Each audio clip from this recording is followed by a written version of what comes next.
এই যে শালগ্রাম শিলাটি, প্রথমে এই যে স্পর্শে আপনার একটা শিলার অনুভূতি হবে। এটা কখনোই কোনো কসমেটিক্স, প্লাস্টিক বা কোনো ফাইবার বা কোনো এমসিল এই অনুভূতিটা আসবে না। এই যে স্পর্শ করলে একটা শিলা অনুভূতি হবে এবং এটি যথেষ্ট একটা ওজন সমৃদ্ধ হয়। আর যার মুখ খোলা থাকবে, এরকম মুখ স্পষ্ট খোলা থাকবে, যার মধ্যে দিয়ে আমরা ওই এককোষী প্রাণীটিকে দেখতে পাচ্ছি, তার জীবাশ্মটি দেখতে পাচ্ছি। এবং এই জীবাশ্ম আপনি পরিষ্কার দেখতে পারবেন, যাকে আমরা ধর্মীয় ভাষায় চক্র বলি। আমি আরেকটু খুব কাছ থেকে দেখানোর চেষ্টা করছি। পরিষ্কার চক্রটির ভেতরে দেখা যাচ্ছে। এই চক্রযুক্ত হলে তবেই শালগ্রাম।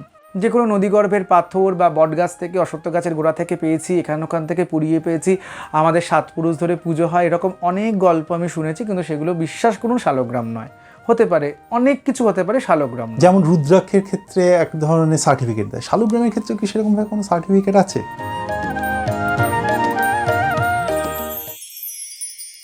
নমস্কার, উত্তরণের পথে ইউটিউব চ্যানেলে আমি সুদীপ্ত। আজকে চলে এসেছি অভিষেক বাবুর বাড়িতে। অভিষেক বাবুর সঙ্গে আমরা আগেও কিন্তু বানলিঙ্গের ওপরে বিভিন্ন রকম কাজ করেছি। শিবার্চন কিভাবে করা সম্ভব শিব চতুর্দশীতে, তার উপরে একটা কাজ হয়েছে, বা বানলিঙ্গ আমরা চিনব কীভাবে, সংগ্রহ কীভাবে করবো তার উপরে। আজকে আমাদের মূল জিজ্ঞাসা জানবার ইচ্ছা ওনার কাছ থেকে হচ্ছে গিয়ে শালগ্রাম সম্বন্ধে। কারণ আগেরবার আমরা যখন ওনার ঠাকুরঘর দেখেছিলাম, ওনার কাছেও দেখেছিলাম শালগ্রাম শিলার মানে অভূতপূর্ব সম্ভার, প্রচুর ধরনের শালগ্রাম ওনার বাড়িতে আমরা দেখেছিলাম। তবে থেকেই আমরা কিন্তু ভাবছি যে শালগ্রাম শিলার উপরে কাজ করব। আজকে ওনার কাছে চলে এসেছি শালগ্রাম সম্বন্ধে জানতে।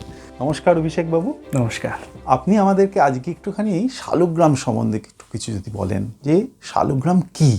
আপনি কোন দিক জানতে চাইছেন? শালগ্রামের অনেক রকম দিক আছে। একটা বৈজ্ঞানিক দৃষ্টিভঙ্গি আছে, ধর্মীয় দৃষ্টিভঙ্গি আছে। আপনি বৈজ্ঞানিক দৃষ্টিভঙ্গিতে শালগ্রাম কি সেটা যদি আগে বলেন, তারপরে আমরা আস্তে আস্তে পুজোতে কেন শালগ্রাম ব্যবহার হবে, তার শাস্ত্রীয় আর কি উৎপত্তি শালগ্রাম সম্বন্ধে জানবো।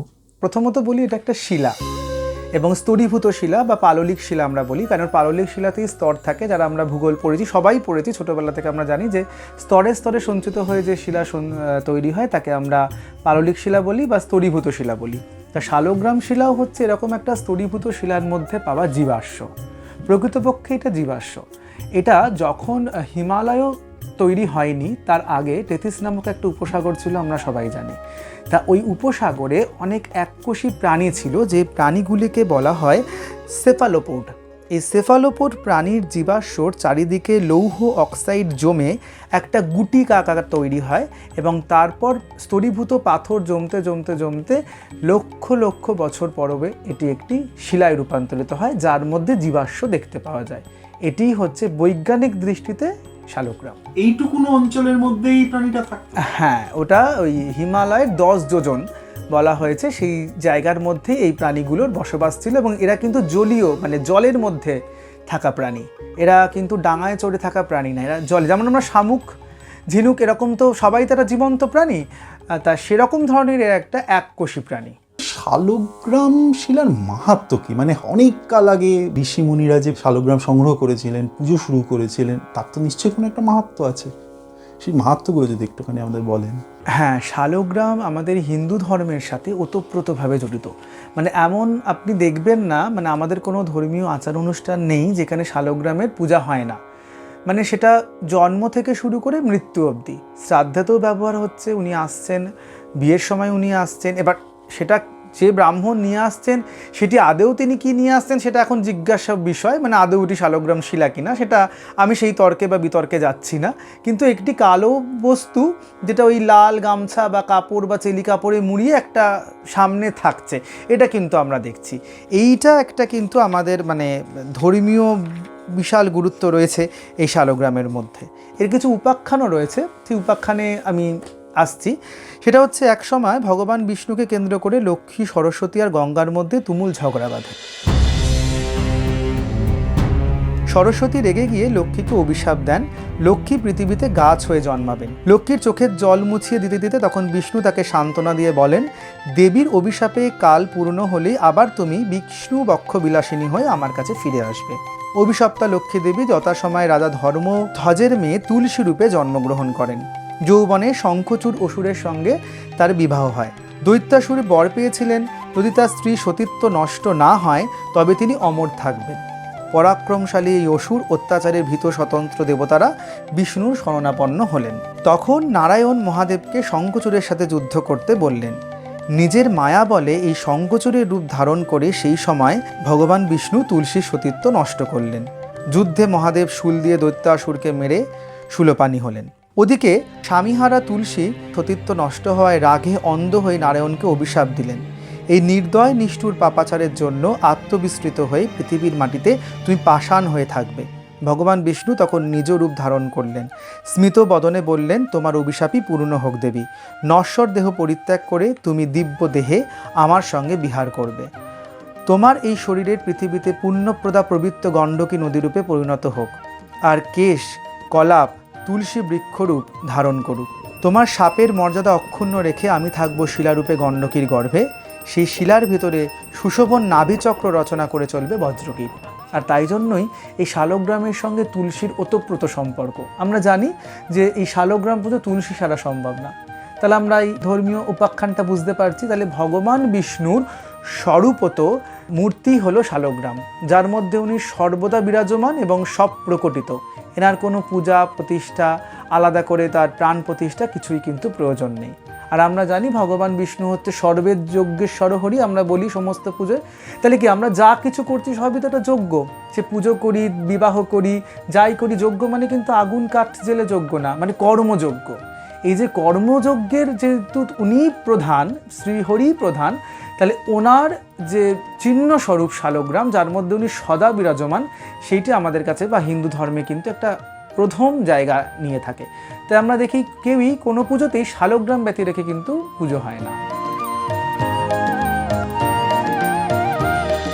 আরেকটা যেটা এই শালগ্রাম শিলা, যেটা এখনও বিদেশিদের মধ্যে খুব রয়েছে, তারা এসে প্রচুর দাম দিয়ে নেপাল এবং এই অঞ্চলগুলো থেকে, এর সূত্রে বলে রাখি গণ্ডকী নদী কিন্তু নেপাল ওই অববাহিকা দিয়ে বইছে।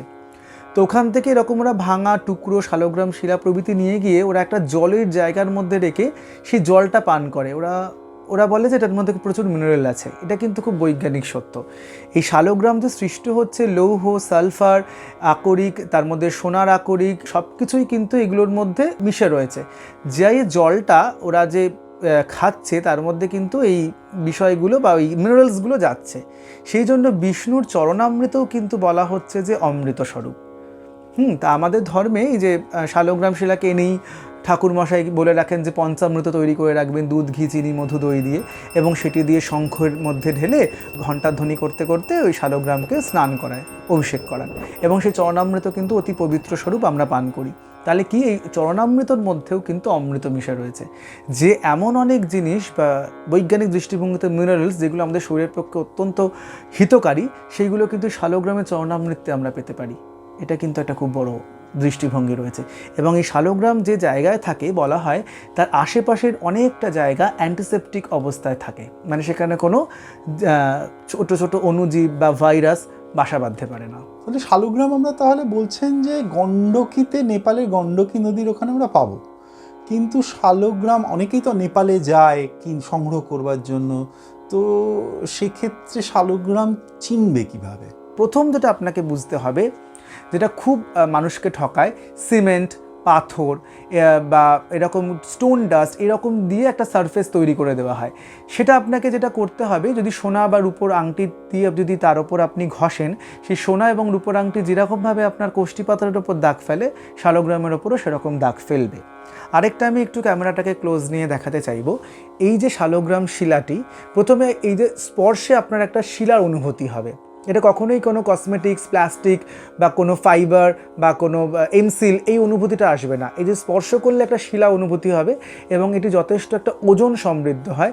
আর যার মুখ খোলা থাকবে, এরকম মুখ স্পষ্ট খোলা থাকবে, যার মধ্যে দিয়ে আমরা ওই এককোষী প্রাণীটিকে দেখতে পাচ্ছি, তার জীবাশ্মটি দেখতে পাচ্ছি, এবং এই জীবাশ্ম আপনি পরিষ্কার দেখতে পারবেন, যাকে আমরা ধর্মীয় ভাষায় চক্র বলি। আমি আরেকটু খুব কাছ থেকে দেখানোর চেষ্টা করছি। পরিষ্কার চক্রটির ভেতরে দেখা যাচ্ছে এই চক্রযুক্ত হলে তবেই শালগ্রাম। কিন্তু হ্যাঁ, এটাও নয় যে এরকম যে শুধু চক্র থাকলেই শালগ্রাম হবে, বাকি শালগ্রাম নয়, তা নয়।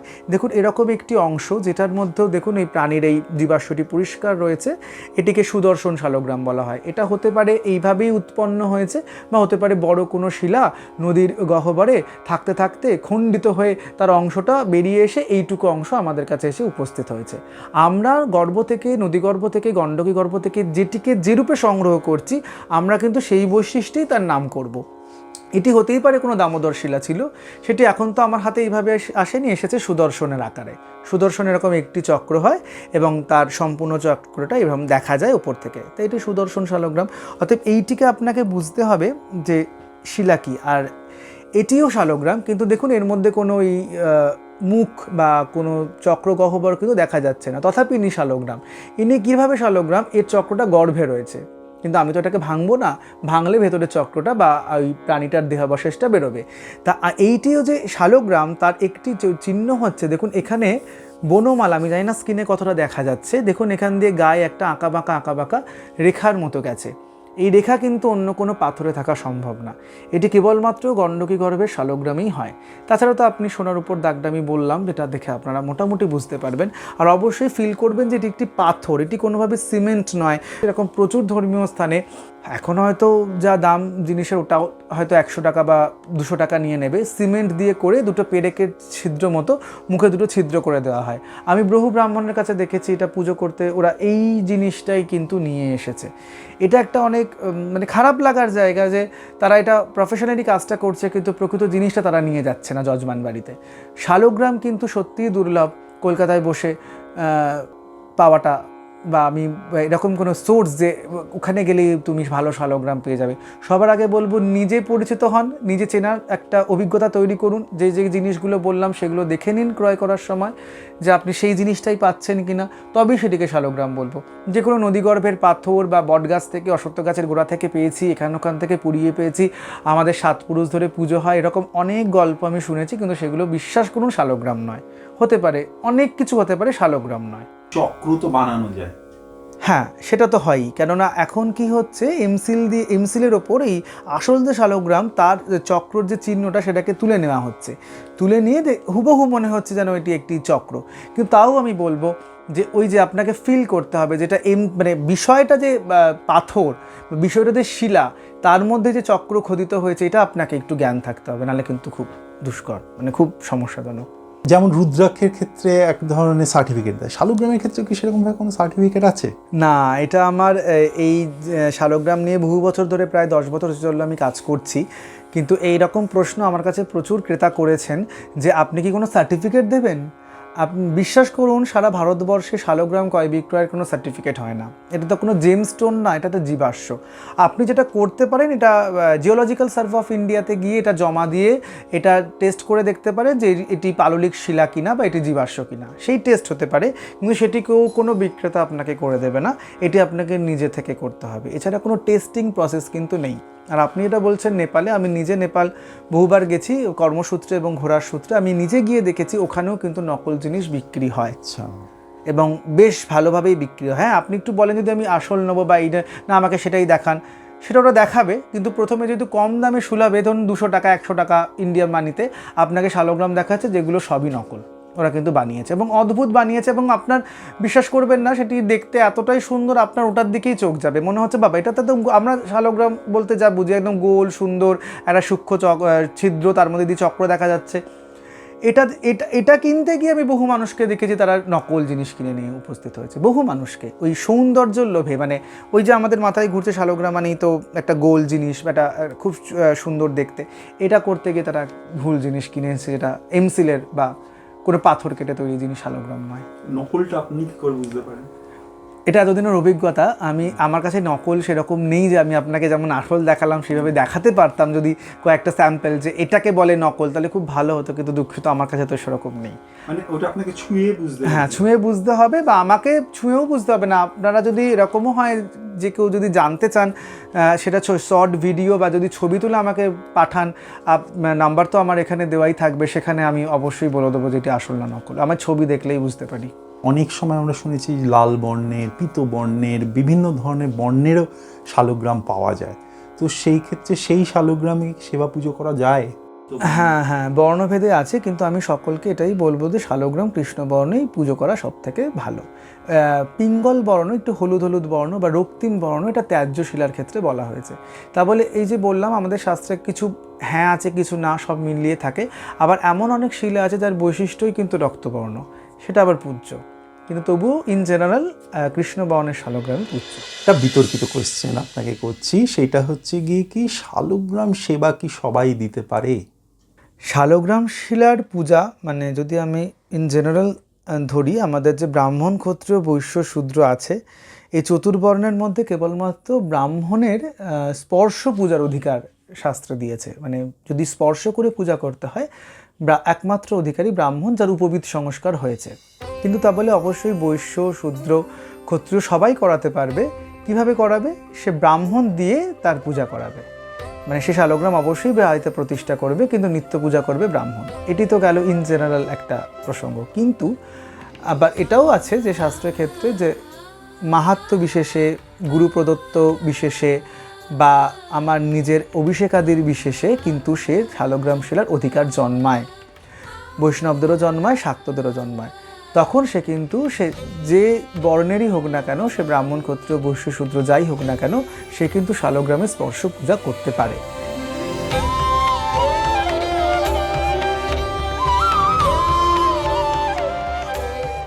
তাই আমি এটুকু বলবো যে শালগ্রাম পুজো যারা করতে চাইছেন তারা অবশ্যই তাদের গুরুস্থানীয় বা গুরু বর্গের কাছ থেকে একটা যদি পারমিশন নিয়ে নেন, তাহলে এই পুজো নিয়ে আর কোনো বাধা থাকবে না। এমনকি মহিলারাও এই শালগ্রামের কিন্তু স্পর্শ পূজা দিতে পারে, অধিকার বিশেষে দিতে পারে। এটা একটু আপনাদের গুরুবাড়ির সঙ্গে বা যেখান থেকে আপনার দীক্ষা হয়েছে একটু যদি যোগাযোগ করে কথা বলে নেন, আমার মনে হয় আর পুজোটা নিয়ে মনের কোনো কিঞ্চিত বা মনের মধ্যে কোনো দ্বিধা থাকবে না। আপনি বারে বারে বলছেন গুরু প্রদত্ত দীক্ষা নেওয়া থাকলে তো অদীক্ষিতরা তার মানে শালগ্রাম পূজার অধিকারী নয়। এটা তো মিনিমাম, আমাদের ধর্মের দীক্ষাটা তো একটা বিশাল ব্যাপার। মানে এইটুকু না হলে তো আমরা কোনো পূজারই অধিকারী হব না। তার সেক্ষেত্রে অদীক্ষিত ক্ষেত্রে বানেশ্বর পূজার ক্ষেত্রে অসুবিধা হয় না? বানেশ্বর পূজার ক্ষেত্রেও কিন্তু দীক্ষার একটা মাহাত্ম্য আছে। যেহেতু শিব, আশুতোষ আমরা ছেড়ে দিলাম, শিবজ্ঞানে তাকে পূজা করবে, কিন্তু শালগ্রাম যেহেতু বিষ্ণু স্বরূপ, তার একটা পুজোর ক্ষেত্রে কিছু বাধ্যবাধকতা মেনে চলা উচিত। আচ্ছা, শালগ্রাম কি কেনা যায়? দেখুন, আপনি যত শালগ্রাম দেখছেন, এটা একটা বিতর্কিত প্রশ্ন, যত শালগ্রাম দেখছেন, যত মন্দিরে দেখছেন, সেগুলো তো আপনি যদি বৈজ্ঞানিক দৃষ্টিভঙ্গি থেকে বিচার করেন, সেগুলো গণ্ডকী থেকে হেঁটে চলে আসেনি, সেই মন্দিরে কোনোভাবেই হেঁটে চলে আসেনি। আগেকার দিনের রাজারা কি করতেন, কোনো সাধু মারফত বা কোনো যারা ওই ভ্রমণ করে বেড়ায়, দিক বিদিক দেশ বিদেশ ভ্রমণ করে বেড়ায়, এরকম মানুষের কাছে শালগ্রাম থাকতো। তারা প্রতিষ্ঠা করবে বলে তাদের কুলগুরু বা যে কুলপুরোহিতের সঙ্গে যোগাযোগ করতেন। তারা তখন সেই মানুষগুলোর কাছ থেকে সেই শালগ্রাম শিলা নিয়ে আসতো এবং রাজাকে বা সেই জমিদারকে দিত। তার বদলে জমিদার কী কী দিত বলুন তো? গো দিত, মানে গরু, সোনা, ভূখণ্ড, জমি, বাড়ি, এইভাবে এমনকি তার পরিবারকে পুরো আজীবন যতদিন বাঁচবে তার ভরণ পোষণের দায়িত্ব এইভাবে কিন্তু নিয়ে নিত। কিন্তু এরকম বলছি না যে আপনি ক্যাশ ট্রান্সফার করে দিলেন বা আপনি অনলাইন ট্রানজ্যাকশান করলেন, সেরকম তখন এই ব্যাপারগুলো ছিল না। কিন্তু আমি কেন, এটা প্রত্যেক মানুষই বুঝতে পারবে, সেই সুদূর নেপাল থেকে কলকাতার একটা প্রত্যন্ত রাজপ্রাসাদে শালগ্রাম পূজিত হচ্ছে, তিনি হেঁটে চলে আসেননি। অতএব কোনো না কোনো কিছুর মাধ্যমে, কোনো না কোনো কিছুর বিনিময়ে অবশ্যই তিনি এটি সংগ্রহ করেছেন। হ্যাঁ, তবে শাস্ত্রে শালগ্রাম শিলা ক্রয় বিক্রয় নিয়ে একটা বাধা নিষেধ অবশ্যই আছে, সেটাকে আমি উল্লঙ্ঘন করতে বলছি না বা বলছিও না, যে একটা বাধা নিষেধ অবশ্যই রয়েছে। কিন্তু এও বলা হয়েছে যে শালগ্রাম যদি আপনি নিজে গণ্ডকী থেকে তুলে নিয়ে এসে পুজো করেন সেটা উত্তম, যদি কারোর মাধ্যমে কিছু বিনিময়ের মাধ্যমে এসে পুজো করে সেটা মধ্যম, এবং যদি হঠাৎ করে কেউ আপনাকে দান করে সেটা কিন্তু অধম। এই 3 রকম ধারা এটা আমরা পাই। আচ্ছা, তার মানে আমাদের কাছে আজকে কিন্তু একটা বিষয় পরিষ্কার হলো যে শালগ্রাম কিভাবে সংগ্রহ করা সম্ভব। তো সেক্ষেত্রে দর্শক বন্ধুরা, ভক্তরা, আপনারা তো বুঝতেই পাচ্ছেন, অভিষেক বাবুর কাছে আপনারা যদি আসেন তাহলে কিন্তু শালগ্রাম আপনারা সংগ্রহ করতে পারবেন। আমার বাড়ি হাতিবাগান অঞ্চলে, এটা সবাই জানে। আর আপনি তো স্ক্রিনে এই নাম্বার আপনি দিয়ে দিচ্ছেন, সেই নাম্বার দেখে হোয়াটসঅ্যাপ করবেন বা ফোন করবেন, কোনো অসুবিধা নেই। আমি সঠিক নির্দেশ এবং পথ বলে দেবো, এবং নিশ্চিন্তে আপনি থাকবেন যে আপনি একটি সঠিক শালগ্রামই পাবেন। এখানে দেখুন ওনার আর কি ফোন নাম্বার দেওয়া আছে অ্যাস্টানে, আপনারা কিন্তু ওনাকে ফোন করে যদি চলে আসেন এখানে, তাহলে ওনার কাছ থেকে বিভিন্ন ধরনের লক্ষণযুক্ত শালগ্রাম কিন্তু আপনারা পাবেন। কিন্তু লক্ষণ বিভিন্ন প্রকার আছে, এক চক্র হয়, দ্বিচক্র হয়, ত্রিচক্র হয় এবং অনন্ত চক্র পর্যন্ত হয়। কিন্তু সেই সম্বন্ধে আমরা ডিটেলস আলোচনা কিন্তু পরের আরেকটা এপিসোডে করব। আজকে আমরা এপিসোডকে বড় করছি না, আজকে আমরা মোটামুটি এপিসোডটাকে একটা সীমার মধ্যে ভাববার চেষ্টা করছি। অনেক ধন্যবাদ অভিষেক বাবু, আজকে আমাদেরকে সময় দেওয়ার জন্য। আমরা অনেকটা আর কি শালগ্রাম সম্বন্ধে যে একটা ধোঁয়াশা ছিল, একটা না জানা ব্যাপার ছিল, সেটা কিন্তু অনেকটা পরিষ্কার হয়েছে। নমস্কার, ভালো থাকবেন। অনেক ধন্যবাদ।